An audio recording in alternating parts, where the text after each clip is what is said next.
और इस क्लास में आप लोग 4 विषयों का निचोड़ देखेंगे। हिंदी का, सामान्य ज्ञान का, मैथ का और रीजनिंग का। यानी कि इन चारों सब्जेक्ट के साथियों जो सबसे इंपॉर्टेंट क्वेश्चंस बनते हैं, आज की इस क्लास में हम लोग डिस्कस करेंगे।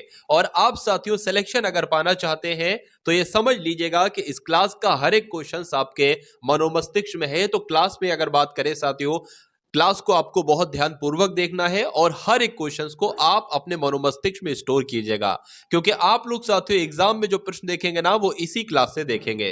तो क्लास आपकी शुरू हो चुकी है, पहले हिंदी को, उसके बाद सामान्य ज्ञान को, फिर रीजनिंग को और फिर मैथ को हम लोग यहां पर देखेंगे। तो पहला प्रश्न आपकी स्क्रीन पर है, पूछा आपसे जा रहा है कि वर्णों के उस समूह को जिससे कोई निश्चित अर्थ निकलता हो उसको क्या कहा जाता है। तो उसको क्या कहा जाता है साथियों, उसको शब्द कहा जाता है। कैसे शब्द कहा जाता है, मान लीजिए ये कोई एक शब्द, ये क्या है जिससे जो लिखा हो ना, ये कोई एक शब्द है। अब ये क्या है, ये साथियों वर्णों का ही तो समूह है। जा एक वर्ण हो गया, सा दूसरा वर्ण हो गया, उसके बाद सा दूसरा वर्ण हो गया। तो ये तीन अगर बात करें ना, तीन वर्ण है यहां पर पूरे पूरे। तो वर्णों के समूह को क्या कहा जाता है, जिससे कोई अर्थ निकलता है और इससे कोई ना कुछ मीनिंग ही निकल रहा है, अर्थ ही निकल रहा है। तो ऐसे शब्द को साथियों क्या कहा जाता है, आप लोग ध्यान रखेंगे, शब्द कहा जाता है वर्णों के समूह को जिससे कोई अर्थ निकलता है। तो जिनका आंसर यहां पर ए था तो बिल्कुल करेक्ट था। अब उसके बाद देखिए हिंदी भाषा की लिपि क्या है। देखिए सबकी एक अपनी अपनी लिपि होती है, ठीक है। हिंदी भाषा की क्या लिपि है, ये अगर आपसे एग्जाम में पूछ लिया जाए तो आपको ध्यान रखना है देवनागरी हिंदी भाषा की लिपि है। आंसर आपका जाएगा बी के साथ। उसके बाद देखिए हिंदी भाषा में बोलियों की संख्या कितनी है। एग्जाम वाला क्वेश्चन है साथियों, हर एक क्वेश्चन टॉप लेवल का आप लोग देखेंगे और पूरी तैयारी साथियों मैं करके आया हूं। एग्जाम आपको अगर पास करना है तो चैनल आप सभी का सब्सक्राइब होना चाहिए, ये समझ लीजिए साथियों। हिंदी भाषा में बोलियों की संख्या 18 होती है। उसके बाद देखिए निम्नलिखित में से कौन सा शब्द यौगिक का उदाहरण है।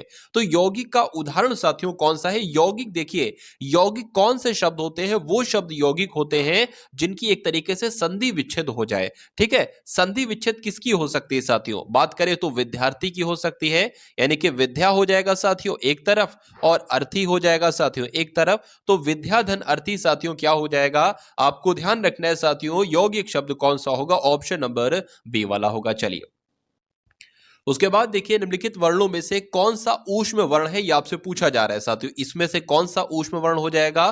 तो जो ऑप्शन नंबर डी वाला है ये एक ऊष्म वर्ण है। उसके बाद देखिए राम धीरे धीरे पढ़ता है, इस वाक्य में धीरे धीरे शब्द क्या है। तो मैं अगर आपको बताऊं साथियों, ये क्या है, ये एक क्रिया है, ये एक क्रिया है। अब क्रिया की विशेषता ही तो बता रही है, जो धीरे धीरे शब्द है ये क्रिया की विशेषता ही तो बता रहा है। तो धीरे धीरे कैसा शब्द होगा, क्रिया विशेषण शब्द होगा। आंसर आपका जाएगा सी के साथ। उसके बाद देखिए जगदीश में साथियों कौन सी संधि है, अगर आपसे ये पूछ लिया जाए कि जगदीश का संधि विच्छेद क्या होगा, तो ये बात भी आपको मालूम होना चाहिए। तो जगदीश का संधि विच्छेद होगा साथियों जगत धन ईश। क्या होगा, जगत धन ईश, इसका संधि विच्छेद हो जाएगा। और पूछे इसमें संधि कौन सी है, तो व्यंजन संधि इसमें है। आंसर आपका बी के साथ। दीर्घायु शब्द में साथियों समास कौन सा है, अब आपसे यह पूछा जा रहा है। अगर इसकी संधि विच्छेद करना हो तो दीर्घ धन आयु हो जाएगा। और पूछे इसमें समास कौन सा है, तो आप लोग यहां पर ध्यान रखेंगे इसमें बहुब्रीहि समास होगा। आंसर आपका डी के साथ जाएगा। आंख का पर्यायवाची इसमें से साथियों कौन सा है, देखिए आपको मालूम होना चाहिए चक्षु भी कहते हैं आंख को, नैन भी आंख को कहते हैं और लोचन भी आंख को कहते हैं। लेकिन रुधिर का मतलब होता है खून, रुधिर का मतलब होता है रक्त, ये आंख का पर्यायवाची नहीं है। तो ऊपर वाले तीन आंख के पर्यायवाची है, नीचे रक्त का पर्यायवाची है। उसके बाद देखिए निम्नलिखित में से सही शब्द इसमें से कौन सा है बताइए। अगर आषाढ़ लिखना हो तो आप किस प्रकार से लिखेंगे, तो कैसे लिखेंगे साथियों, जैसे आपको ऑप्शन नंबर ए में लिखा हुआ है आषाढ़, इस प्रकार से लिखेंगे। इसलिए आंसर आपका ए हो जाता भाई, बहुत बढ़िया, वेरी गुड क्लास। उसके बाद देखिए साथियों अशुद्ध इसमें से शब्द आपको कौन सा लग रहा है, बताने की कोशिश कीजिए। देखिए जब तक आपका एग्जाम चलेगा ये पूरा एक मॉडल पेपर आप रोजाना देखेंगे। और मेरा ऐसा मानना है कि अगर साथियों एग्जाम में भी जितने भी चुनिंदा दिन बचे हैं, जब तक आपने डेली एक मॉडल पेपर देख लिया, डेली आपने इन सभी प्रश्नों को साथियों स्टोर कर लिया, तो मेरे हिसाब से एग्जाम में एक सिंगल प्रश्न भी नहीं होगा ऐसा जो आपको आता ना हो, जो आपको मालूम ना हो। ठीक है ना साथियों, तो आप लोग चैनल को सब्सक्राइब करके बेल आइकन पर क्लिक कर लेंगे। मैं साथियों पूरी आपको गारंटी देता हूं, मैथ की, रीजनिंग की और हिंदी की, इन तीन सब्जेक्ट की मैं बिल्कुल आपको गारंटी देता हूं। लेकिन जीएस की अगर बात करते हैं साथियों, तो 75% की मैं आपको गारंटी देता हूं कि 75% जीएस इन्हीं क्लासेस में से आप लोग देखेंगे, क्योंकि ये कंटेंट जो बनाया जा रहा है बहुत सिलेक्टेड कंटेंट है, बहुत अधिक आपको नहीं पढ़ाया जा रहा है, आपको सिर्फ उतना पढ़ाया जा रहा है जिससे आपका एग्जाम आराम से निकल जाए। ठीक है ना? तो चैनल सब्सक्राइब करके बेल आइकन पर क्लिक कर लीजिए और डिस्क्रिप्शन में एक व्हाट्सएप ग्रुप बनाया है, उसको अंत में साथियों वीडियो को पूरा देखने के बाद एक बार ज्वाइन आप लोग अवश्य कर लेंगे। तो यहां पर अगर बात करें, ये बिल्कुल सही लिखा हुआ, ये भी बिल्कुल सही लिखा है, दुष्कर भी ऐसे लिखा जाता है, लेकिन शुश्रूषा की अगर बात करते हैं तो ये साथियों इस प्रकार से लिखा जाता है, यानी कि सा नहीं आएगा, शा आएगा। तो कौन सा शब्द अशुद्ध है? ऑप्शन नंबर डी वाला शब्द अशुद्ध है और यही आपका राइट आंसर हो जाता है। उसके बाद देखिए अगले नंबर का प्रश्न है कि दूसरों से आगे बढ़ने की इच्छा के लिए एक शब्द अगर आपको बताना हो तो क्या आप लोग बताएंगे? तो क्या बताएंगे साथियों? स्पर्धा बताएंगे। आंसर आपका अगर है ऑप्शन नंबर ए तो बिल्कुल करेक्ट है। वह स्त्री जो संतान उत्पन्न ना कर सके उसके लिए एक शब्द क्या होगा बताइए। देखिए मैं आपका चाहता हूं कि बहुत ज्यादा समय ना लूं, मैं आपको चाहता हूं कि कम से कम समय में बहुत ज्यादा कंटेंट दे दूं और वो कंटेंट दूं जो डायरेक्ट आपसे एग्जाम में पूछा जाए। इसलिए मैं साथियों मेरी वीडियो बहुत लंबी नहीं होती है। अगर 1 घंटे की वीडियो है तो उसमें पूरा मॉडल पेपर होगा, सारे क्वेश्चन होंगे। ठीक है? और बहुत तेज मैं इसलिए पढ़ाता हूं कि समय आपका बहुत ज्यादा मैं जाया नहीं करना चाहता, बहुत ज्यादा आपका समय नहीं लेना चाहता। मैं कम कम समय में वो कंटेंट देता हूं, एग्जाम वाला कंटेंट आपको दे देता हूं। चलिए, वह स्त्री जो संतान उत्पन्न ना कर सके वो तो साथियों उसे क्या कहा जाएगा? बंध्या कहा जाएगा। आंसर आपका डी हो जाएगा। अब उसके बाद देखिए अगले नंबर का साथियों प्रश्न, यहां से आपको पूछा यह जा रहा है साथियों के तत्सम शब्द इसमें से कौन सा है बताइए। तो इसमें से तत्सम शब्द की अगर बात करें, ये जो स्नान लिखा हो ये एक तत्सम शब्द हो जाएगा। आंसर आपका डी हो जाएगा। उसके बाद यहां पर भी आपसे पूछा जा रहा है साथियों तत्सम शब्द जो कौन सा होगा। यहां पर बात करें अगर के तत्सम शब्द कौन सा है, तो जो दीपावली है ना साथियों, ये आपका तत्सम शब्द ही तो है। उसके बाद देखिए अगले नंबर का प्रश्न आपकी स्क्रीन पर है, बताने की कोशिश करेंगे, बताइए। चलिए, क्या हो सकता है साथियों इस क्वेश्चन का राइट आंसर? बताइए भाई। अब आपको इसमें साथियों तद्भव शब्द बताना है। 2 प्रश्न थे जिसमें से आपने चयन किया था तत्सम शब्द का, इसमें आपको तद्भव शब्द बताना है। तो इसमें साथियों अगर बात करें, अंगुष्ठ आपका तत्सम शब्द है, अन्न भी तत्सम शब्द है और अंत्र भी तत्सम शब्द है। जो अंडी शब्द है ये आपका तद्भव शब्द हो जाएगा और यही आपका राइट आंसर हो जाएगा। उसके बाद अगर बात करें, इसमें भी आपको एक तद्भव शब्द बताना है। तो अग्नि एक तत्सम शब्द है। उसके अलावा साथियों ऊर्ध्वतन एक तत्सम शब्द है और उच्चु भी एक तत्सम शब्द है। लेकिन आग की अगर बात करें तो आग एक तद्भव शब्द है। आंसर आपका जाएगा सी के साथ। अब उसके बाद देखिए कि सौरभ धीरे धीरे दौड़ा अतः असफल हो गए। इस वाक्य में धीरे धीरे क्या है? तो अभी साथियों मैंने आपको बताया था साथियों क्या इस क्वेश्चन का राइट आंसर होगा बताइए। देखिए अभी आपको मैंने बताया था कि जो धीरे धीरे दौड़ा, दौड़ा एक क्या है? दौड़ा एक क्रिया है। इस क्रिया की विशेषता किसके द्वारा बताई जा रही है? धीरे धीरे के बताई जा रही है। तो ये क्या हो जाएगा? क्रिया विशेषण हो जाएगा। आंसर आपका सी के साथ जाएगा। उसके बाद देखिए विश्वजीत बड़ा डरपोक स्वभाव का व्यक्ति है। इस वाक्य में कौन सा पद प्रविशेषण का बोध कराता है? यानी कि एक वाक्य आपको दे दिया गया है कि विश्वजीत बड़ा डरपोक स्वभाव का व्यक्ति है। पूछा जा रहा है कि यह बताइए इसमें प्रविशेषण क्या है। अगर प्रविशेषण में से हम लोग प्रा को हटा दें और विशेषण की बात करें तो इसमें विशेषण क्या है साथियों? यह सबसे पहले अगर मैं आपसे पूछूं तो आप क्या बताएंगे बताइए। देखिए विश्वजीत कैसा लड़का है? डरपोक लड़का है। तो यह तो विशेषण हो गया, लेकिन प्रविशेषण किसे कहा जाता है? जो विशेषण की विशेषता बताए उसे प्रविशेषण कहा जाता है। फिर से मैं आपको बता देता हूं, जो शब्द विशेषण की भी विशेषता बताता है उसको प्रविशेषण कहा जाता है। जैसे कि मैं अगर बात करूं कि मोहन बहुत सुंदर लड़का है, तो मोहन की विशेषता किसने बताई? सुंदर ने बताई। सुंदर क्या हो जाएगा? विशेषण हो जाएगा। लेकिन इस सुंदर शब्द की भी विशेषता किसी ने बताई है। किसने? बहुत शब्द ने। मैंने कहा ना कि मोहन बहुत सुंदर लड़का है, तो यहां पर बहुत क्या हो जाएगा? प्रविशेषण हो जाएगा। क्यों? क्योंकि इसने विशेषण की भी विशेषता बता दी। तो यहीं पर साथियों विश्वजीत की अगर बात करें डरपोक है और इसकी विशेषता कौन बता रहा है? बड़ा शब्द बता रहा है। इसलिए आंसर आपका जाएगा ऑप्शन नंबर बी के साथ। भाई बहुत बढ़िया, वेरी गुड क्लास। उसके बाद देखिए साथियों हर एक चीज मैं आपको समझा दूंगा। जो भी एग्जामिनर एग्जाम में डालता है, पूछता है, कैसा भी पेपर बनाए, टेढ़ा बेड़ा जहां से भी क्वेश्चन लाए, क्योंकि मेरा मानना है साथियों मुझे अगर 20 किताबों का अध्ययन करना पड़े तो मैं करूंगा सिर्फ आपके लिए। और 20 किताबों का अध्ययन करने के बाद मैं आपको वो कंटेंट दूंगा जो एग्जामिनर आपसे एग्जाम में पूछेगा। मैं नहीं चाहता कि आप 20 किताबों का अध्ययन करो, नहीं, 20 किताबों का अध्ययन करने के बाद जो बनता है ना साथियों, वो मैं आपको दे रहा हूं।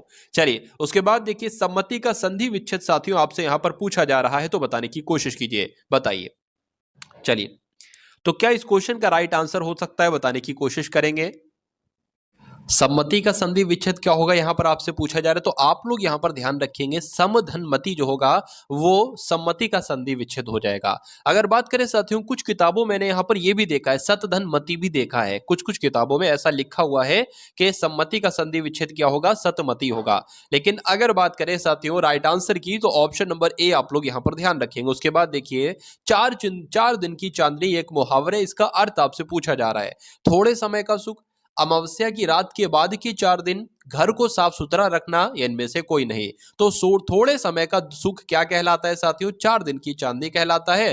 आंसर आपका ए के साथ जाएगा। सत्याग्रह शब्द का संधि विच्छेद अगर आपसे साथियों यहां पर पूछा जाए, तो देखिए संधि विच्छेद जब भी आप करो ना, तो 2 से 3 बातें आप लोग ध्यान रखो। जो टुकड़े होके 2 शब्द निकले, वो दोनों शब्द सार्थक सार्थक शब्द होना चाहिए, यानी कि उन दोनों का अपना अपना कोई मतलब होना चाहिए। ऐसा नहीं असार्थक शब्द निकल रहा है या ऐसा शब्द निकल रहा है जिसका कोई मतलब ही नहीं है। ऐसा शब्द निकलना चाहिए, 2 ऐसे शब्द निकलना चाहिए संधि विच्छेद करने के बाद, जिनको कभी आपने कहीं पर पढ़ा हो आपने, या कहीं पर उन शब्दों को लिखा हो, या कहीं पर उन शब्दों को सुना हो। तो आपने सुना होगा सत्य धन आग्रह, सत्य भी सुना होगा और आग्रह भी सुना होगा, इसलिए आंसर आपका जो जाएगा वो ऑप्शन नंबर बी के साथ जाएगा। अब उसके बाद देखिए, प्रयोग की अगर बात करें साथियों, इसका उपसर्ग क्या होगा, इसकी संधि विच्छेद करने पर क्या आएगा, प्र आएगा और धन योग आ जाएगा। तो उपसर्ग पूछा है साथियों, प्र जो है ना, ये इसका उपसर्ग हो जाएगा। आंसर आपका सी के साथ जाएगा। अगर बात करें नजराना का प्रत्यय साथियों क्या हो सकता है, अब ये आपसे पूछा जा रहा है, बताइए। तो इसकी संधि विच्छेद करेंगे तो क्या बनेगा साथियों, यहां पर अगर इसकी संधि विच्छेद करेंगे तो नजर धन आना बन जाएगा। क्या बन जाएगा, नजर धन आना बन जाएगा। प्रत्यय पूछा है तो आना हो जाएगा। आंसर आपका बी के साथ जाएगा। भानुदय का साथियों संधि विच्छेद यहां पर आपसे पूछा जा रहा है, तो यहां पर देखिए अगर बात करें भानुदय का जो संधि विच्छेद होगा ना, वो भानु धन उदय हो जाएगा। क्या हो जाएगा, भानु प्लस उदय हो जाएगा। आंसर आपका जाएगा डी के साथ, और जिनका आंसर यहां पर डी है तो बिल्कुल करेक्ट है। अंतरपट खुलना ये एक मुहावरा है, और इस मुहावरे का मतलब आपसे पूछा जा रहा है, प्रेम करना, ज्ञान प्राप्त करना, भेद खुलना या स्वागत करना। तो कहा जा सकता है साथियों ज्ञान प्राप्त करना क्या हो जाएगा, अंतरपट खुलना हो जाएगा। आंसर आपका बी है, और ये क्वेश्चन साथियों इंपॉर्टेंट है, आप लोग ध्यान रखेंगे।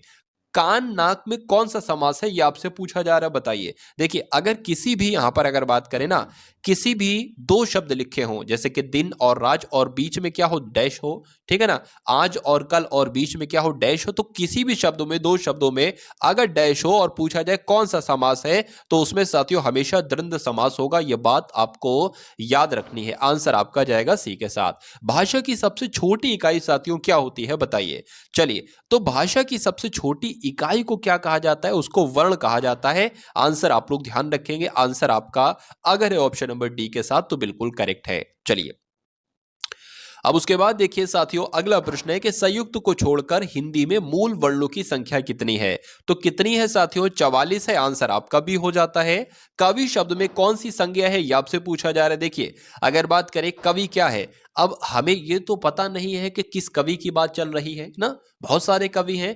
तो ऐसी कंडीशन आ जाए कि जब आपको पता ना हो कि किसकी बात चल रही है, तो वो शब्द हमेशा जातिवाचक शब्द होगा। अब जैसे कि मैं बताऊं कि नदी, अब आप यही कहोगे ना किस नदी की बात चल रही है, मुझे तो पता नहीं, नदियां तो बहुत है। तो नदी आपका क्या हो जाएगा, एक जातिवाचक शब्द हो जाएगा। मैं कहूं पहाड़, अब पहाड़ तो ऐसे बहुत है, कौन से पहाड़ की बात चल रही है, तो पहाड़ भी क्या शब्द हो जाएगा, जातिवाचक हो जाएगा। किस आदमी की बात चल रही है, किस औरत की बात चल रही है, किस लड़के लड़की की, किस बालक बालिका की, ये सारे के सारे शब्द साथियों क्या है कि जातिवाचक है। कॉलेज है, स्कूल है, ये सब देश है, राज्य है, किस राज्य की बात चल रही है, किस देश की बात चल रही है। तो ये सारे के सारे शब्द कैसे हैं साथियों, जातिवाचक है। ये बात आपको ध्यान रखना है। प्रधानमंत्री हो, राज्यपाल हो, राष्ट्रपति हो, अब हमें क्या पता किसकी बात चल रही है, कौन से राष्ट्रपति की बात चल रही है। तो कभी ऐसी कंडीशन आए तो वो शब्द साथियों कैसे शब्द होते हैं, जातिवाचक होते हैं। बात आपको ध्यान रखना है। क्रिया का रूप किसके अनुसार बदलता है, आपसे पूछा जा रहा है साथियों, बताने की कोशिश करेंगे, बताइए। चलिए, देखिए अगर मान ले साथियों वह बहुवचन है, ठीक है, जैसे कि मान लीजिए कि रोहन खेलता है, ठीक है। अब यहां पर क्या लिखा है, खेलता है, खेलता है। अब वचन की अगर एक वचन है, मैं बहुवचन बता दूं, ठीक है, रोहन और रवि खेलता है, तो यहां पर अब खेलते आ जाएगा। अब क्या हो जाएगा साथियों, खेलते हो जाएगा। तो ये क्रिया आपकी बदली वचन के अनुसार। लिंग की अगर बात करें तो सुनीता खेलती है, अब क्या आया, खेलती आया। लेकिन रोहन अगर लगा दे जैसे, तो रोहन खेलता है, तो खेलती से खेलता बन जाएगा। तो लिंग के अनुसार भी साथियों क्रिया बदलती है, और वचन के अनुसार भी क्रिया का रूप बदलता है, और पुरुष के अनुसार भी साथियों क्रिया का रूप बदलता है। इसलिए आंसर आपका जाएगा ऑप्शन नंबर डी के साथ। बहुत बढ़िया, वेरी गुड क्लास। उसके बाद देखिए कि काल के कितने भेद होते हैं, ये आपसे पूछा जा रहा है, बताने की कोशिश कीजिए, बताइए। तो वर्तमान काल, भूतकाल और भविष्य काल, तीन साथियों भेद होते हैं काल के। आंसर आपका अगर है ए तो बिल्कुल करेक्ट है। यामा किसकी रचना है, आपसे पूछा जा रहा है साथियों, बताइए। तो यामा की अगर बात करें किसकी रचना है, आंसर आपका क्या हो सकता है, तो बताने की कोशिश कीजिए, बताइए। यामा की अगर बात करें तो यामा आप सभी लोग जानते हैं साथियों, महादेवी वर्मा की रचना है। लेकिन यहां पर महादेवी वर्मा ऑप्शन में है ही नहीं। तो आंसर आप लोग क्या ध्यान रखेंगे, यामा किसकी रचना है साथियों, महादेवी वर्मा की है। पृथ्वी हिंदी साहित्य का साथियों प्रथम महाकाव्य कौन सा है, पृथ्वीराज रासो, करुणालय, जानकी मंगल या प्रिय प्रवास। तो यहां पर अगर बात करें साथियों, आप लोग यहां पर ध्यान रखेंगे कि अगर पृथ्वीराज रासो की बात करते हैं तो ये क्या है, ये साथियों हिंदी साहित्य का पहला महाकाव्य है। तो आंसर आपका किस ऑप्शन के साथ जाएगा, ऑप्शन नंबर ए के साथ जाएगा। उसके बाद देखिए, खड़ी बोली निम्न में से किस क्षेत्र में बोली जाती है। तो कहां पर बोली जाती है साथियों, मेरठ में बोली जाती है खड़ी बोली। आंसर आपका सी हो जाता है। अंतिम की अगर बात करें ना साथियों, यहां पर अंतिम का विलोम आपसे पूछा जा रहा है। तो प्रथम होगा, प्रारंभ होगा, आदि होगा या इति होगा। तो अंतिम का विलोम साथियों क्या होता है, प्रथम होता है। तो जिनका आंसर यहां पर ए है बिल्कुल करेक्ट है। उसके बाद देखिए साथियों, सांसारिक किस प्रकार से लिखा जाता है, आपसे पूछा जा रहा है। यानी कि शुद्ध वर्तनी यहां पर सही वर्तनी कौन से ऑप्शन की है। ऑप्शन नंबर क्या ए की है, तो गलत है, ये भी गलत है, ये भी गलत है साथियों। कैसे लिखा जाता है सांसारिक, जैसे आपका ऑप्शन नंबर डी में लिखा हुआ है। उसके बाद देखिए, तो 37 प्रश्न साथियों आपने देखे हिंदी के। अब यहां पर पूरे 38 प्रश्न हम लोग देखेंगे सामान्य ज्ञान के। उसके बाद रीजनिंग के आप प्रश्न देखेंगे, और साथियों मैथ के क्वेश्चंस देखेंगे। चलिए, तो सभी के सभी बहुत इंपॉर्टेंट क्वेश्चन है साथियों यूपी पुलिस एग्जाम के लिए। चलिए, तो पुलिस थाने का कार्यालय लिपिक, रिकॉर्ड कीपर और लेखपाल कौन होता है, आपसे पूछा जा रहा है, बताइए। तो हेड कांस्टेबल जो होता है ना साथियों, हेड कांस्टेबल इसी को क्या कहा जाता है, यही पुलिस थाने का कार्यालय लिपिक भी कहलाता है, रिकॉर्ड कीपर भी कहलाता है, और थाने का लेखपाल किसे कहा जाता है, तो हेड कांस्टेबल को कहा जाता है। आंसर आपका जाएगा बी के साथ। भाई बहुत बढ़िया, वेरी गुड क्लास। निम्नलिखित में से किस वेद में जादू टोना और वशीकरण का वर्णन मिलता है। तो साथियों, कौन सा ऐसा वेद है जिसमें जादू टोने के बारे में लिखा हुआ है, वशीकरण के बारे में लिखा हुआ है। तो वो वेद साथियों अथर्व वेद है, ये आपको ध्यान रखना है। और अगर संगीत से संबंधित कौन सा वेद है, तो वो साम वेद है। उसके बाद देखिए, यक्षगान किस राज्य का एक लोक नृत्य है। तो साथियों, यक्षगान कहां पर किया जाता है, तो यक्षगान तो कर्नाटक में किया जाता है। इसलिए आंसर आपका जाएगा ऑप्शन नंबर ए के साथ। कुमार संभवम साथियों किसकी रचना है, आपसे पूछा जा रहा है। तो का से है कालिदास और का से है कुमार संभवम। तो ट्रिक के तौर पर आप लोग साथियों ध्यान रखेंगे कि कुमार संभवम किसकी रचना है, तो कालिदास की है, ये आपको ध्यान रखना है। उसके बाद देखिए, अगले नंबर का प्रश्न है कि मैकमोहन रेखा कब निर्धारित की गई। अगर आपसे पूछ लिया जाए कि मैकमोहन रेखा किन दो देशों के बीच है, तो भारत और चीन के बीच है। मैकमोहन रेखा का निर्धारण साथियों कब किया गया, तो 1914 में किया गया, 1914 में किया गया। तो जिनका आंसर यहां पर ऑप्शन नंबर सी है, तो बिल्कुल करेक्ट है। चलिए, गुप्तकाल में किस भाषा को प्रोत्साहन दिया गया था। तो गुप्तकाल की अगर बात करें तो किस भाषा को प्रोत्साहन दिया गया था, साथियों संस्कृत भाषा को प्रोत्साहन दिया गया था। आंसर आपका जाएगा ऑप्शन नंबर ए के साथ।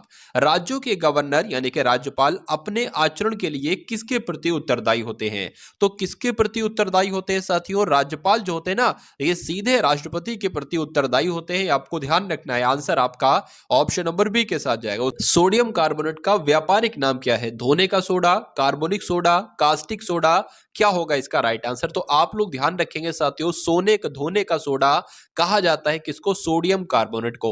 यानी कि सोडियम कार्बोनेट का व्यापारिक नाम क्या है, ये पूछे तो आपको बताना है धोने का सोडा। अगर आपसे ये पूछे कि धोने का सोडा किसका व्यापारिक नाम है, तो आपको बताना है सोडियम कार्बोनेट। उसके बाद देखिए, अमेरिका की खोज साथियों किसने की थी, आपसे पूछा जा रहा है। अगर आपसे पूछे कि भारत की खोज किसने की, तो वास्को डी गामा आपको बताना है, और अमेरिका की खोज किसने की, तो कोलंबस कोलंबस आपको बताना है, आंसर आपका ए के साथ जाएगा। रक्त परिवहन तंत्र की खोज साथियों किसके द्वारा की गई, आपसे पूछा जा रहा है। तो आंसर आपको ध्यान रखना है, विलियम हार्वे की अगर बात करते हैं तो विलियम हार्वे ने रक्त परिवहन तंत्र की खोज की, आंसर आपका जाएगा सी के साथ। बहुत बढ़िया, वेरी गुड क्लास। 1857 ईस्वी में कुंवर सिंह ने किस स्थान पर विद्रोह किया था, यह आपसे पूछा जा रहा है साथियों, बताने की कोशिश करेंगे। तो कहां पर किया था, बिहार में किया था, यह आपको ध्यान रखना है। आंसर आपका जाएगा साथियों ऑप्शन नंबर बी के साथ। अब उसके बाद देखिए नेक्स्ट नंबर का प्रश्न है कि किस देश की संसद को राष्ट्रीय पंचायत कहा जाता है। तो आपसे यहां पर अगर पूछे कि नेपाल की संसद को क्या कहा जाता है, तो नेपाल की संसद को साथियों राष्ट्रीय पंचायत कहा जाता है, आंसर आपका जाएगा बी के साथ। उसके बाद देखिए तंजौर के बृहदेश्वर मंदिर का निर्माण साथियों किसने करवाया था, बताइए। तो तंजौर में साथियों जो बृहदेश्वर मंदिर है, इसका निर्माण किसने करवाया था, राजराज चोल ने साथियों इसका निर्माण करवाया था, आंसर आपका जाएगा सी के साथ। उसके बाद देखिए कामागाटा मारू क्या है, आपने इसका नाम साथियों बहुत सुन रखा होगा कामागाटा मारू का, और एग्जाम में भी ये कई बार क्वेश्चन आ चुका है। ये एक साथियों जलपोत है, ठीक है। तो कनाडा की यात्रा पर निकला एक जलपोत था, इसका नाम साथियों क्या था, कामागाटा मारू था, आंसर आपका अगर है ऑप्शन नंबर सी के साथ तो बिल्कुल करेक्ट है। अम्लीय विलयन का साथियों पीएच मान कितना होता है, बताने की कोशिश करेंगे, बताइए। चलिए, तो यहां पर साथियों आपका राइट आंसर क्या होगा, देखिए अगर कोई 7 के बराबर है तो उसको क्या कहेंगे, उदासीन। लेकिन 7 से अधिक होने पर साथियों वो क्षारीय होगा, और अगर 7 से कम है तो वो क्या कहलाएगा साथियों, अम्लीय कहलाएगा। यानी कि अम्लीय विलयन का पीएच मान कितना होगा, 7 से कम होगा। तो आंसर यहां पर जिनका ऑप्शन नंबर ए है बिल्कुल करेक्ट है। बॉक्साइट निम्न में से किसका अयस्क है, आपसे पूछा जा रहा है। तो बॉक्साइट एक किसका अयस्क है, एग्जाम में कई बार प्रश्न आया है, तो एल्यूमिनियम का अयस्क है, आंसर आपका जाएगा बी के साथ। उसके बाद देखिए नेक्स्ट नंबर का प्रश्न आपकी स्क्रीन पर है, बताइए। चलिए, तो एंटोमोलॉजी साथियों किसका अध्ययन है, अब आपसे पूछा जा रहा है कीटों का, स्तनधारियों का, मत्स्यों का या सरीसृपों का। तो कीटों की अगर बात करें, कीटों का अध्ययन को क्या कहा जाता है, कीटों के अध्ययन को कहा जाता है एंटोमोलॉजी। इसलिए आंसर आपका किस ऑप्शन के साथ है, तो ऑप्शन नंबर ए के साथ है। भारत का सर्वाधिक रबड़ उत्पादक राज्य कौन सा, यानी कि रबड़ का सबसे ज्यादा उत्पादन कहां पर किया जाता है, तो केरल में किया जाता है। उसके बाद देखिए दक्षिण भारत के मंदिरों का निर्माण किस शैली में हुआ था। तो अगर साथियों एग्जाम में ये प्रश्न आपसे पूछ लिया जाए तो आपको क्या बताना है, आप लोग ध्यान रखेंगे द्रविड़ शैली में साथियों जो दक्षिण भारत के मंदिर थे ना, इनका निर्माण कौन सी शैली में हुआ था, तो द्रविड़ शैली में हुआ था, आंसर आप लोग ध्यान रखेंगे। उसके बाद देखिए कि इनमें से किसे कवि गुरु कहा जाता है, यानी कि कवि गुरु के उपनाम से साथियों किसे जाना जाता है। तो आप लोग यहां पर ध्यान रखेंगे रविंद्रनाथ टैगोर जी की अगर बात करेंगे तो इन्हीं को क्या कहा जाता है, कवि गुरु कहा जाता है, आंसर आपका बी के साथ। अभी तक भारतीय रुपए का कितनी बार अवमूल्यन हो चुका है, आपसे पूछा जा रहा है। अवमूल्यन का मतलब क्या होता है साथियों, अगर बात करें नोटबंदी हो चुकी है, सिंपल सा आपसे पूछा जा रहा है। तो नोटबंदी हो चुकी है, विमुद्रीकरण हो चुका है, डेमोनेटाइजेशन हो चुकी है, तो कितनी बार हो चुकी है साथियों, 3 बार हो चुकी है, आंसर आपका जाएगा ऑप्शन नंबर सी के साथ। उसके बाद देखिए नेक्स्ट नंबर का प्रश्न आपकी स्क्रीन पर है, देखिए और बताइए कि राइट आंसर क्या होगा। भोपाल गैस त्रासदी जो कि 1983 में हुई थी, इसके लिए कौन सी गैस उत्तरदायी है, यानी कि कौन सी गैस के साथियों फैलने की वजह से लोगों की मृत्यु होने लगी थी, लोगों का दम घुटने लगा था। तो मिथाइल आइसोसाइनेट उस गैस का नाम था, यह आपको ध्यान रखना, ये बहुत आपसे पूछा जाता है। उसके बाद देखिए साथियों कि उत्तर प्रदेश से राज्यसभा में कितने सदस्य निर्वाचित होते हैं, तो कितने सदस्य निर्वाचित होते हैं, 31 सदस्य निर्वाचित होते हैं, आंसर आपका बी के साथ जाएगा। ये सभी के सभी प्रश्न साथियों आपको अपने मनोमस्तिष्क में स्टोर करना होंगे, क्योंकि एग्जाम में आप लोग देखेंगे प्रश्न जो बन रहे हैं ना, वो इन्हीं क्लासों में से बन रहे हैं, इन्हीं क्लासेस में से क्वेश्चंस बन रहे हैं। चलिए, तो यहां पर अगर बात करें साथियों, उत्तर प्रदेश में चित्रकला के विकास में ग्राफिक विधा की शुरुआत साथियों किसने की थी, ये आपसे पूछा जा रहा है। तो चित्रकला के विकास में ग्राफिक विधा की शुरुआत किसने की थी, तो ललित मोहन सेन ने की थी, आप लोग ध्यान रखेंगे, आंसर आपका बी के साथ जाएगा। निम्नलिखित में से कौन सा शहर भूमध्य रेखा के सबसे ज्यादा निकट है, ये एग्जाम में साथियों प्रश्न आपसे पूछा जाता है। कौन से शहर की बात चल रही है, तो विशाखापट्टनम की बात चल रही है साथियों। विशाखापट्टनम है ना, यह भूमध्य रेखा के सबसे ज्यादा निकट है। उसके बाद देखिए अगला प्रश्न है कि यूरिया का निर्माण मानव के शरीर में कौन से अंग में होता है। तो यूरिया का निर्माण तो साथियों कहां पर होता है, यकृत में होता है, ये आप लोग ध्यान ध्यान रखेंगे आंसर आपका किस ऑप्शन के साथ जाएगा, तो ऑप्शन नंबर ए के साथ जाएगा। अब उसके बाद देखिए कि निम्नलिखित में से कौन सी आकृति भूमिगत जल से निर्मित होती है। तो कौन सी आकृति की बात चल रही है साथियों, आप लोग ध्यान रखेंगे साथियों, कौन सी आकृति की बात चल रही है, कास्ट वीडियो की बात चल रही है। आंसर आपका जाएगा ऑप्शन नंबर बी के साथ। विश्व एड्स दिवस साथियों कब मनाया जाता है, तो ये 1 दिसंबर को मनाया जाता है। चरकुला नृत्य साथियों किस राज्य में किया जाता है, तो मैं कह सकता हूं उत्तर प्रदेश में किया जाता है। आंसर आपका जाएगा ऑप्शन नंबर डी के साथ। चलिए, 1 घंटे में कितने देशांतर घूम लेती है, तो साथियों 15 डिग्री देशांतर घूम लेती है। आंसर आपका जाएगा ऑप्शन नंबर सी के साथ। आलू अनुसंधान केंद्र साथियों ये कहां पर स्थित है, तो आपकी अगर बात करें फर्रुखाबाद, मेरठ, कानपुर या प्रयागराज, तो यहां पर आप लोग ध्यान रखेंगे आलू अनुसंधान संस्थान साथियों कहां पर है, मेरठ में है। तो आंसर आपका जाएगा ऑप्शन नंबर बी। उसके बाद देखिए साथियों कि भारतीय पशु चिकित्सा अनुसंधान संस्थान कहां है, ये आपसे यहां पर प्रश्न पूछा जा रहा है। आंसर आपका साथियों क्या हो सकता है, बताने की कोशिश कीजिए, बताइए। चलिए, देखिए यहां पर अगर बात करें साथियों कहां पर है, तो बरेली में स्थित है। आंसर आपका किस ऑप्शन के साथ जाएगा, ऑप्शन नंबर ए के साथ जाएगा। साथियों इस पूरे मॉडल पेपर में मैंने पूरी कोशिश की है कि यूपी जीके के भी साथियों टॉप क्वेश्चंस देखे, तो लगभग 10 प्रश्न में यूपी जीके के साथियों लेकर आया था। उसके बाद देखिए केंद्रीय बकरी अनुसंधान संस्थान साथियों कहां पर है, तो ये तो मथुरा में है, इसलिए आंसर आपका जाएगा ऑप्शन नंबर ए के साथ। गुरु गोविंद सिंह स्पोर्ट्स कॉलेज साथियों कहां पर है, अब आपसे पूछा जा रहा है, तो ये कहां पर है साथियों, ये लखनऊ में है, इसलिए आंसर आपका जाएगा ऑप्शन नंबर बी के साथ। सेंट्रो मैंगो रिसर्च इंस्टीट्यूट साथियों कहां पर स्थित है, बताने की कोशिश करेंगे, बताइए। तो ये कहां पर स्थित है साथियों, आपका आंसर जो जाएगा साथियों वो ऑप्शन नंबर ए यानी कि लखनऊ के साथ जाएगा। Central mango research institute Lucknow में ही स्थित है। भारतीय वनस्पति शोध संस्थान ये कहां पर स्थित है, आपसे पूछा जा रहा है साथियों, बताने की कोशिश कीजिए, बताइए। चलिए, तो आप लोग ध्यान रखेंगे साथियों ये भी लखनऊ में स्थित है। भारतीय वनस्पति शोध संस्थान कहां पर है, लखनऊ में स्थित है। उसके बाद देखिए नॉलेज पार्क की अगर बात करें तो ये नॉलेज पार्क साथियों कहां पर स्थित है, बताने की कोशिश आप सभी लोग करेंगे, बताइए भाई। तो नॉलेज पार्क की अगर बात करें ये ग्रेटर नोएडा में है। आंसर आपका जाएगा ऑप्शन नंबर बी के साथ। उसके बाद देखिए केंद्रीय उपोष्ण बागवानी संस्थान साथियों कहां पर स्थित है, बताने की कोशिश कीजिए, बताइए। चलिए, तो इसकी अगर बात करें साथियों लखनऊ में ये भी स्थित है, यानी कि केंद्रीय उपोष्ण बागवानी संस्थान कहां पर है, लखनऊ में स्थित है। तो ये तो अब तक आपने देखे साथियों हिंदी के प्रश्न और सामान्य ज्ञान के प्रश्न। अब उसके बाद देखेंगे साथियों रीजनिंग के प्रश्न देखेंगे और उसके बाद साथियों मैथ के प्रश्न देखेंगे। चलिए साथियों, तो रीजनिंग का यहां पर साथियों प्रश्न आपके सामने आ चुका है। आपके सामने साथियों यहां पर आपसे क्या पूछा जा रहा है, देखिए भाई साहब। अगर बात करें साथियों यहां पर 3 है, 4 है, तो यहां पर कौन सा नंबर आएगा, फिर 5 है, 9 है, 2 है, 9 है, 25 है, 3 है। तो यहां पर कुल मिला के आपसे पूछा जा रहा है कि कौन सा नंबर यहां पर साथियों आएगा, आपको यह बताना है। देखिए बहुत सिंपल सा प्रश्न है, अगर बहुत ज्यादा सोचेंगे तो नहीं कर पाएंगे। बहुत सिंपल सा प्रश्न, देखिए 3 की अगर बात करें तो 3 के सामने क्या है, 3 का स्क्वायर है। 5 के सामने साथियों क्या है, 5 का स्क्वायर है। और 4 के सामने साथियों क्या है, सॉरी 2 के सामने क्या है, 2 का स्क्वायर है, यानी कि 4 है। तो 9 की अगर बात करें, 9 के सामने क्या होगा साथियों, 9 के सामने 9 का स्क्वायर होगा, यानी कि 81 होगा।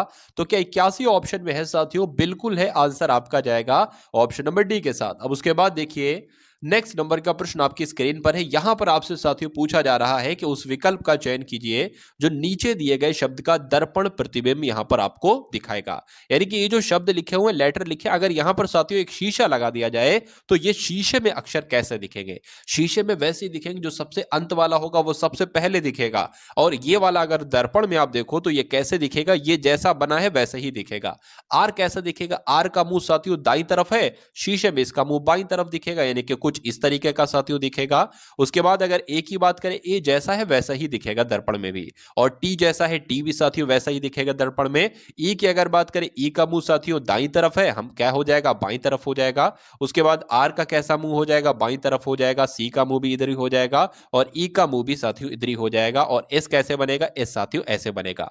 तो ऐसे साथियों कहां पर आप लोग देख पा रहे हैं, ये आपको साथियों बताना है, बताइए। चलिए, तो यहाँ पर साथियों मुझे ऐसा लगता है कि कुछ यहाँ पर दिक्कत है। ठीक है, सब में ए आ रहा है, ये डबल ए आ रहा है, डबल तो ए तो है नहीं। ठीक है, तो आपका आंसर कुल मिला के जो जाएगा वो इस ऑप्शन के साथ जाएगा जो मैंने यहाँ पर साथियों लिखा। एक बार फिर से हम लोग देख लेते हैं।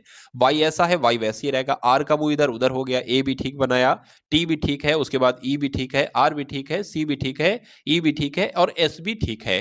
तो कुल मिला के साथियों ऑप्शन में कुछ दिक्कत हो गई है, कोई दिक्कत नहीं है, आंसर आपका जो मैंने आपको बताया है वैसा ही आंसर आपका जाएगा। अब उसके बाद देखिए नीचे एक ही पासे के चार प्रारूपों को दर्शाया गया है।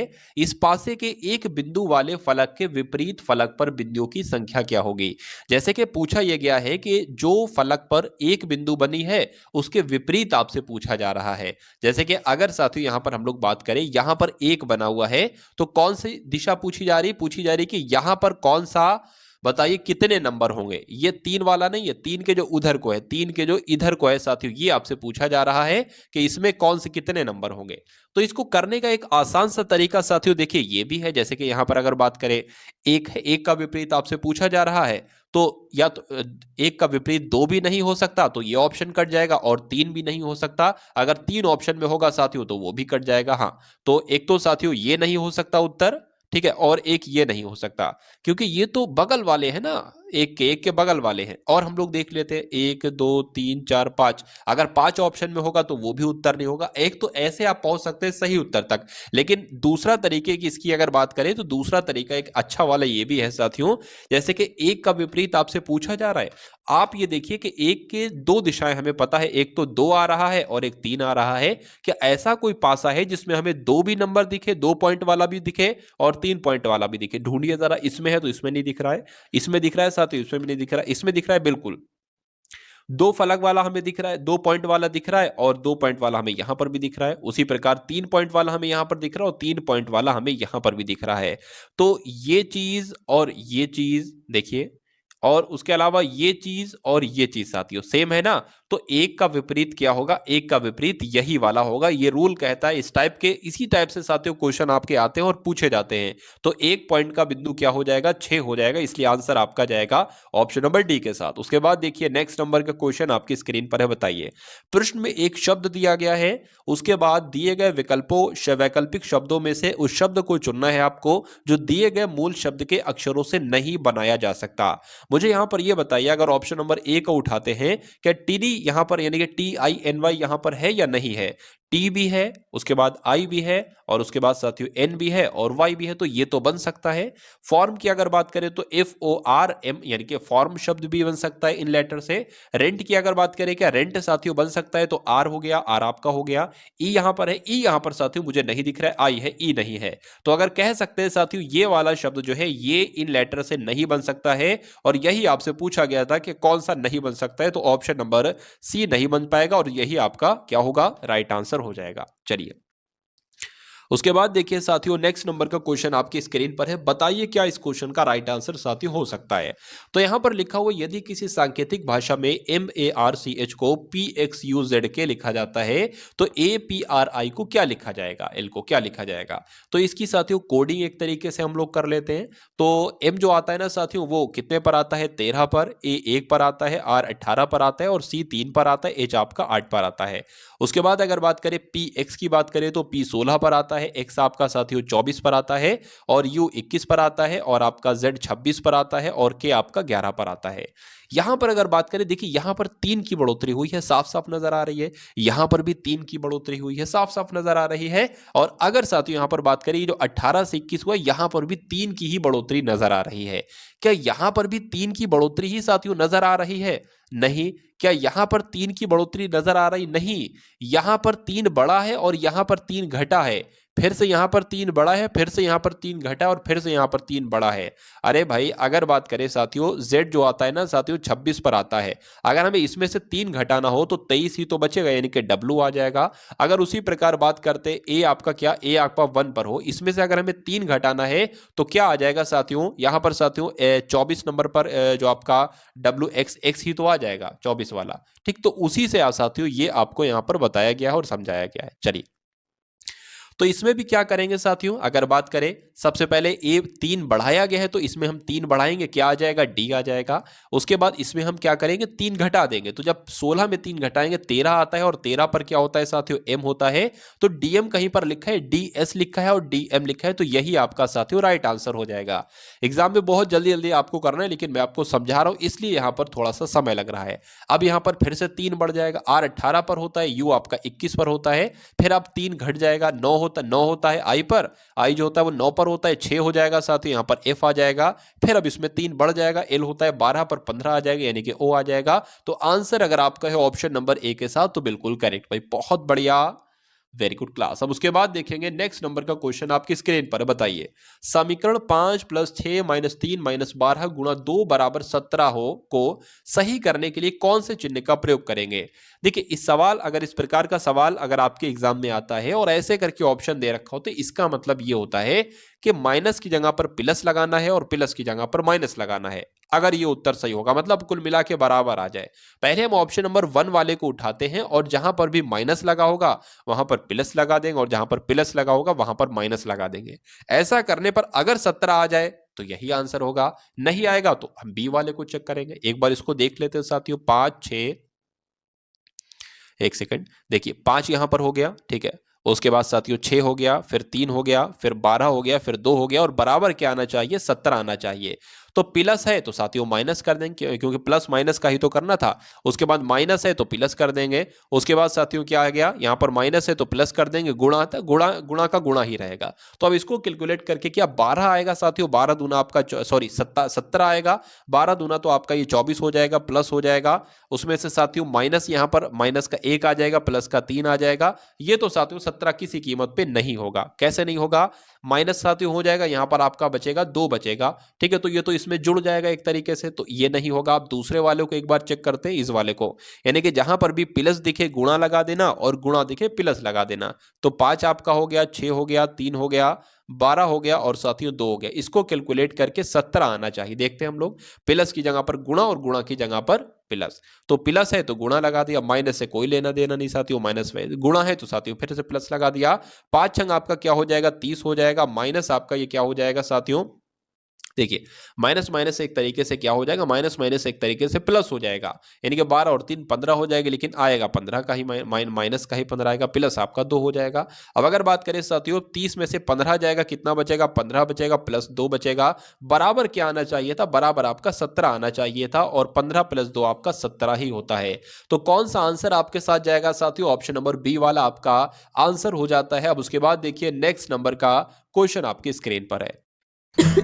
नीनी नहीं आ रही है, मम्मा चाहिए। सर्दी खांसी हो तो हम ममा को बहुत मिस करते हैं, पर विक्स वेपर अब हमें ममा के पास होने का एहसास दिलाता है। विक्स में है कपूर जो खांसी से दे आराम, मेंथॉल जो बंद नाक को खोले, और नीलगिरी तेल जो बदन दर्द और सर दर्द से लड़े, ताकि मिले चैन भरी नींद। कैसा है आप? सुला दिया। एक विक्स असर 6।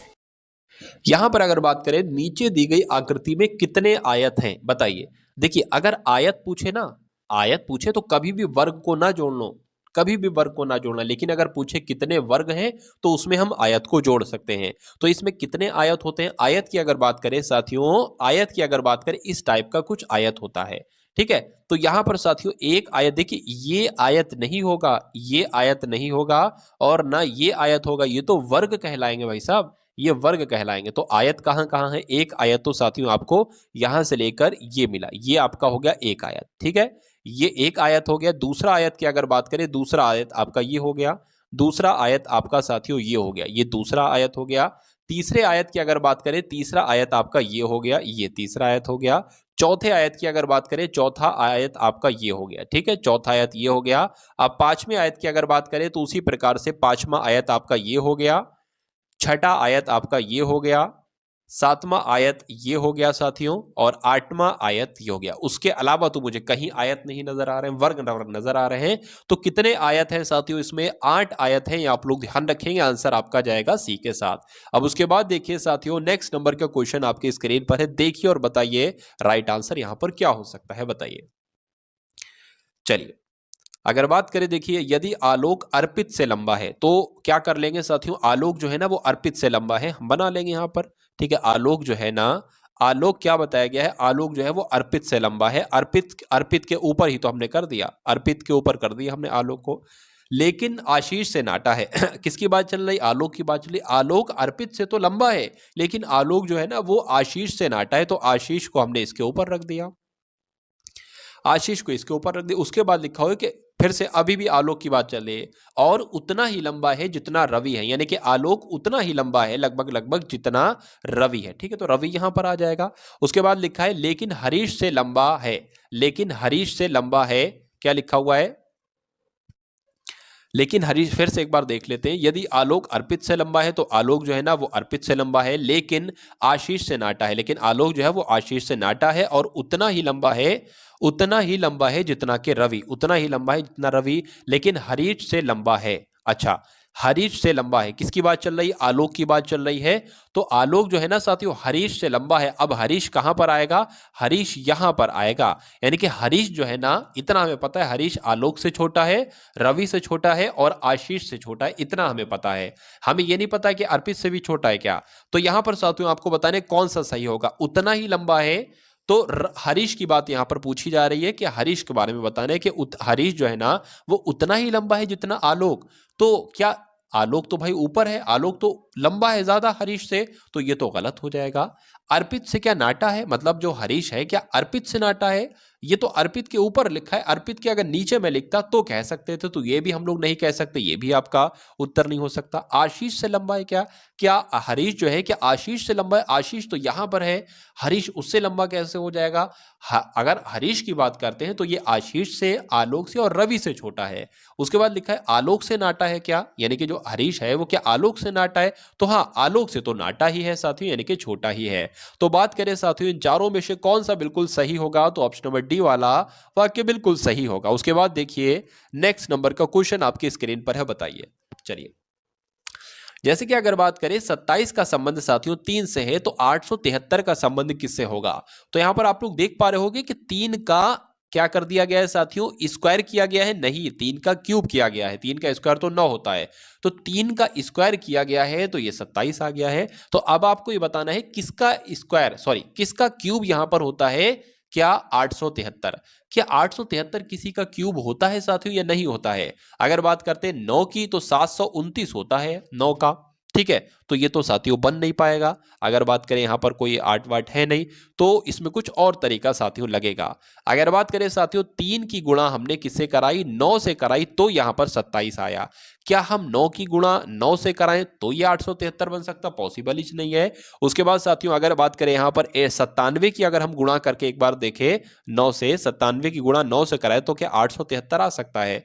7 नीम आपका 63 हो जाएगा, 9 नीम 81 हो जाएगा, 81 और 6 आपका कितना होता है साथियों 87 होता है। तो बिल्कुल सही यही रूल लगेगा, मतलब 3 की से 9 से गुणा कराने पर 27 आएगा। उसी प्रकार साथियों 97 की किससे गुणा कराएं, 9 से गुणा कराने पर 873 आएगा। तो आंसर आपका ऑप्शन नंबर बी के साथ जाएगा। चलिए उसके बाद देखिए नेक्स्ट नंबर का क्वेश्चन आपकी स्क्रीन पर है। चलिए, तो व्हेल का जो अगर बात करें, व्हेल जो होती है ये स्तनपायी होती है। तो कछुआ क्या होता है, क्या मोलस्का होता है, मोलस्का संका नहीं होता, ये साथियों सरीसृप संका होता है। इसलिए आंसर आपका जो जाएगा वो ऑप्शन नंबर बी के साथ जाएगा। उसके बाद देखिए नेक्स्ट नंबर का क्वेश्चन है, पूछा यहां पर जा रहा है साथियों, कहा जा रहा है कि यदि नारंगी को मक्खन कहा जाए, मक्खन को साबुन कहा जाए और साबुन को स्याही कहा जाए, स्याही को मधु कहा जाए और मधु को नारंगी कहा जाए, तो कपड़े धोने के लिए किस चीज का प्रयोग किया जाता है। तो साथियों कपड़े धोने के लिए तो साबुन का प्रयोग किया जाता है, लेकिन यहां पर साबुन को क्या कहा गया है, साबुन को यहां पर स्याही कहा गया है। तो आंसर आपका किस ऑप्शन के साथ जाएगा, स्याही के साथ जाएगा, जो कि ऑप्शन नंबर डी में है। चलिए उसके बाद देखिए नेक्स्ट नंबर का क्वेश्चन। तो अब बहुत ही बढ़िया साथियों प्रश्न आपकी स्क्रीन पर है, बहुत अच्छा और बहुत इंटरेस्टिंग क्वेश्चन है कि यदि किसी महीने की 2 तारीख को रविवार पड़ता है तो उसी महीने की 31 तारीख को कौन सा दिन होगा। बहुत आसान तरीका होता है, मैं कुछ चुनिंदा चीजें आपको साथियों बता रहा हूं, वो आपको यहां पर ध्यान रखना है। देखिए अगर मान लीजिए 1 तारीख को, किसी भी महीने की 1 तारीख को रविवार पड़ रहा है, तो अगला रविवार कब पड़ेगा, 8 तारीख को, उसके अगला रविवार कब पड़ेगा, 15 तारीख को, उसके अगला रविवार कब पड़ेगा साथियों, साथियों 22 तारीख को ये चीजें आप लोग को साथियों ध्यान रखना है। मतलब क्या, सब में 7 प्लस करोगे तो हमें अगला दिन मिल जाएगा 7 प्लस करने पर। तो ये पॉइंट आपको पहली बात ध्यान रखना है। अगर बात करें यदि किसी महीने की 2 तारीख को रविवार है, कोई दिक्कत नहीं है। अगर 2 तारीख को साथियों रविवार है तो अगला रविवार कब पड़ेगा?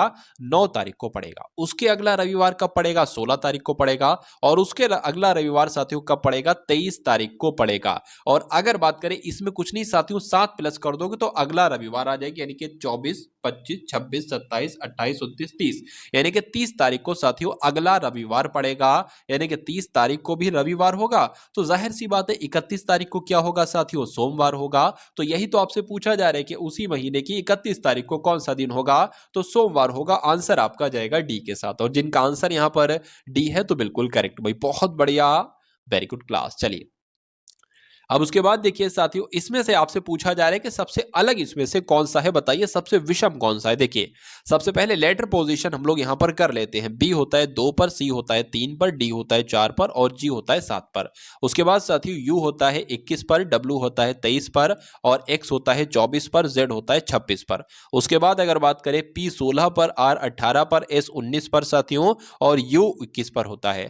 उसके बाद जी होता है 7 पर, आई होता है 9 पर, जे होता है 10 पर और एल होता है साथियों 12 पर होता है। अब यहां पर साथियों क्या चीज यहां पर आपको लग रही है, बताइए। चलिए देखिए यहां पर साथियों 2 की बढ़ोतरी हुई है, यहां पर भी 2 की बढ़ोतरी हुई है, यहां पर भी 2 की बढ़ोतरी हुई है, लेकिन यहां पर 1 की बढ़ोतरी हुई है, ठीक है ना। उस प्रकार साथियों यहां पर 2 की बढ़ोतरी हुई है, यहां पर भी साथियों कितने की बढ़ोतरी हुई है? 19, 20, 21, ठीक है, 2 की बढ़ोतरी ही हुई है। यहां पर भी 2 की बढ़ोतरी हुई है, लेकिन यहां पर साथियों 3 की बढ़ोतरी हुई है। तो सबसे विषम कौन सा है, सबसे अलग कौन सा है? ऑप्शन नंबर ए वाला है और यही आपका राइट आंसर हो जाएगा। चलिए उसके बाद देखिए साथियों, यूपी पुलिस के एग्जाम की अगर बात करें, जितने भी आपके प्रश्न आते हैं पूरे में से पूरे नंबर आपके होंगे। और मैथ की अगर बात करें, मैथ में भी पूरे नंबर दिलवा दूंगा और हिंदी में भी साथियों बहुत आराम से पूरे नंबर दिलवा दूंगा। अगर आप सभी ये साथियों जो आपका मॉक टेस्ट होता है, फुल मॉक टेस्ट होता है, उसको आप एग्जाम तक अगर आप देख लेते हैं तो इतना महारती मैं आपको बना दूंगा, इतना एक्सपर्ट आपको मैं बना दूंगा कि एग्जाम हॉल में साथियों जिस प्रकार का भी प्रश्न एग्जामिनर आपके सामने रख दे, हर टाइप का क्वेश्चन आप कर लो। चलिए तो यहां पर आपको बताने सबसे विषम कौन सा है, बताइए। सबसे विषम 64, 36, 75, 53, 59, 47, 61, 39। देखिए साफ साफ नजर आ रहा है, ये भी किसी संख्या का स्क्वायर है, ये भी किसी संख्या का स्क्वायर है, लेकिन और यहां पर ऐसा कुछ नहीं जो किसी संख्या का स्क्वायर है। तो कहा जा सकता है इसमें सबसे अलग कौन सा नंबर है, तो ऑप्शन नंबर ए वाले नंबर सबसे अलग हैं। अब उसके बाद देखिए अगले नंबर का प्रश्न आपके स्क्रीन पर, बताइए। अंग्रेजी वर्णमाला में दाईं ओर से 14वें अक्षर के बाईं ओर वह अक्षर क्या होगा, ये आपसे साथियों यहां पर पूछा जा रहा है। तो बहुत ध्यान से साथियों देखेंगे और बताने की कोशिश करेंगे क्या इस क्वेश्चन का राइट आंसर। देखिए अगर अंग्रेजी वर्णमाला की अगर बात करें तो अंग्रेजी वर्णमाला साथियों क्या होगी? ए होगी, बी होगी, सी होगी, डी होगी, ऐसे ये कहां तक जाएगी साथियों? जेड तक जाएगी। अगर आपसे कहा जाए अंग्रेजी वर्णमाला में दाईं ओर से 14वां अक्षर कौन सा होगा, तो हम इधर से चलेंगे, दाईं ओर से 14वां अक्षर। पहले हम ये पता लगाएंगे दाईं ओर से 14वां अक्षर होगा कौन सा। तो इसके लिए साथियों 27 नंबर होता है, 27 में से, यानी कि जो भी नंबर आपको पता लगाना हो वो नंबर 27 में से घटा दो। जैसे कि दाईं ओर से 14वां नंबर क्या होगा, तो 27 को 14 में से घटा दो, क्या आ जाएगा साथियों? 3 आ जाएगा और यहां पर 1 आ जाएगा, यहां पर साथियों 13 आ जाएगा और 13 नंबर पर क्या होता है? एम होता है। यानी कि अगर बात करें अंग्रेजी वर्णमाला में दाईं ओर से 14वां अक्षर जो होगा वो 13 होगा, यानी कि वो एम होगा साथियों। और उस अक्षर के बाईं ओरवा अक्षर कौन सा है, तो एम के साथियों बिल्कुल बाईं अगर बात करें तो बायां अक्षर कौन सा होता है? एल होता है, यानी कि 12वां अक्षर होता है। तो साथियों आपका आंसर जो जाना चाहिए वो एल के साथ जाना चाहिए, लेकिन यहां पर ऑप्शन में एल ऑप्शन नहीं है। तो आंसर कुल मिला के जो तरीका मैंने आपको बताया है वो आप लोग ध्यान रखेंगे। चलिए अगर यहां पर लिखा होता दाईं ओर से 16वां अक्षर कौन सा होता, तो 27 में से साथियों आप 16 घटाते, जो भी नंबर कहता वो आप घटाते। और ऐसा ही विपरीत संख्या विपरीत नंबर निकाला जाता है। जैसे कि आपको ये तो मालूम होगा ना कि ए का विपरीत क्या होता है? जेड होता है। बी का विपरीत क्या होता है? वाई का होता है। लेकिन अगर मैं साथियों आपसे पूछ लूं यू का विपरीत क्या होता है, तो आप क्या बताओगे? तो यू क्या होता है? यू 21 पर होता है। तो 27 में से साथियों हमें 21 घटाएंगे तो कितना आ जाएगा? 6 आ जाएगा। और 6 पर साथियों एफ होता है, तो कह सकते हैं यू का विपरीत क्या होता है? एफ होता है। और एफ का विपरीत क्या होता है? यू। 580 है, 265 है, 373 है, उसके बाद साथियों यहाँ पर कौन सा नंबर आएगा ये आपको बताना है। देखिए यहाँ पर अगर बात करें 580 से क्या माइनस करेंगे, 265 आ जाएगा, फिर उसमें बढ़ाना है, तो ये तो साथियों सही नहीं लग रहा है। लेकिन हाँ, यहाँ पर अगर 5 और 8 को जोड़े तो 13 आ रहा है, और 5 2 आपका 7, 7 और 6 आपका 13, यानी कि इसका अगर हम टोटल करते हैं 5 8 का, तो साथियों क्या आता है, 13 आता है। इसका टोटल करते तो भी 13 आता है, और इसका टोटल करते साथियों तब भी तो 13 आ रहा है भाई। 3 3 आपका 6 हो जाएगा, 6 और 7 आपका 13 हो जाएगा। तो कौन सा ऐसा ऑप्शन है जिसका योग करने पर साथियों 13 आएगा, ये भी तो हो सकता है ना। तो देखते हैं साथियों, 6 और 3 आपका कितना हो जाएगा, 9 हो जाएगा, ये तो 13 नहीं बन रहा है। 4 और 9 आपका कितना होता है, 13 होता है। क्या इसका भी 13 होता है साथियों, ये आपका कितना हो जाएगा, 9 हो जाएगा, 9 11 12 होगा। उसके बाद साथियों अगर बात करें 8 6 आपका 14, ये भी नहीं होगा। तो कुल मिला के आंसर आपका जो जाएगा वो ऑप्शन नंबर बी के साथ जाएगा। उसके बाद देखिए नेक्स्ट नंबर का क्वेश्चन आपकी स्क्रीन पर है, आपसे पूछा जा रहा है साथियों कि यदि पुस्तक को घड़ी, घड़ी को बैग, बैग को शब्दकोश और शब्दकोश को खिड़की कहें तो पुस्तकें ले जाने के लिए किससे प्रयुक्त करेंगे। आप सभी जानते हैं साथियों पुस्तकें ले जाने के लिए बैग को प्रयोग करेंगे, और बैग को यहाँ पर शब्दकोश कहा गया है, इसलिए आंसर आपका